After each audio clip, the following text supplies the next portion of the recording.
ഇന്ന് ലോക റേഡിയോ ദിനം. 1946 ഫെബ്രുവരി 13 ഐക്യരാഷ്ട്രസഭ റേഡിയോ പ്രക്ഷേപണം ആരംഭിച്ചതിന്റെ ആദരസൂചകമായാണ് ഫെബ്രുവരി 13 ലോക റേഡിയോ ദിനമായി ആചരിക്കുന്നത്.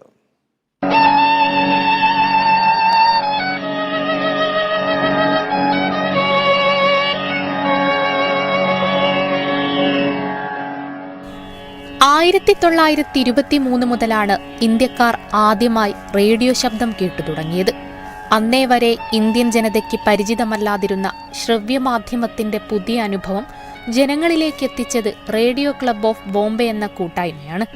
പിന്നീട് 1927 ജൂലൈ 23 ഇത് പുനർനാമകരണം ചെയ്ത് ഓൾ ഇന്ത്യ റേഡിയോ എന്നാക്കി മാറ്റി. ഒരേ സമയം കൂടുതൽ പ്രേക്ഷകരിലേക്ക് എത്താൻ കഴിയുമെന്നതാണ് റേഡിയോയുടെ പ്രത്യേകത. യാത്രകൾക്കും മറ്റു ജോലികൾക്കിടയിലും വിനോദവും വിജ്ഞാനവും ലഭിക്കുന്ന മാധ്യമമായി റേഡിയോ നിലനിൽക്കുന്നു. 110 വർഷത്തിലേറെ പഴക്കമുണ്ട് റേഡിയോയുടെ ചരിത്രത്തിന്. 1957 ഔദ്യോഗിക നാമം ആകാശവാണി എന്നാക്കി മാറ്റി. പിന്നീട് 1927 ജൂലൈ 23 ഇന്ത്യൻ ബ്രോഡ്കാസ്റ്റിംഗ് കമ്പനിയായി ഇത് മാറി.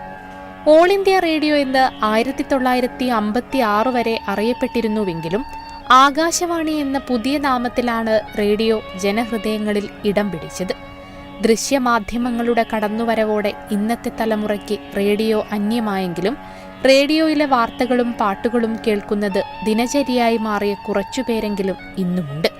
2011 നവംബർ 3 യുനെസ്കോ തങ്ങളുടെ 36ാം സമ്മേളനത്തിൽ ലോക റേഡിയോ ദിനമായി ഫെബ്രുവരി 13 നിശ്ചയിച്ചത്. News desk, Kerala vision news.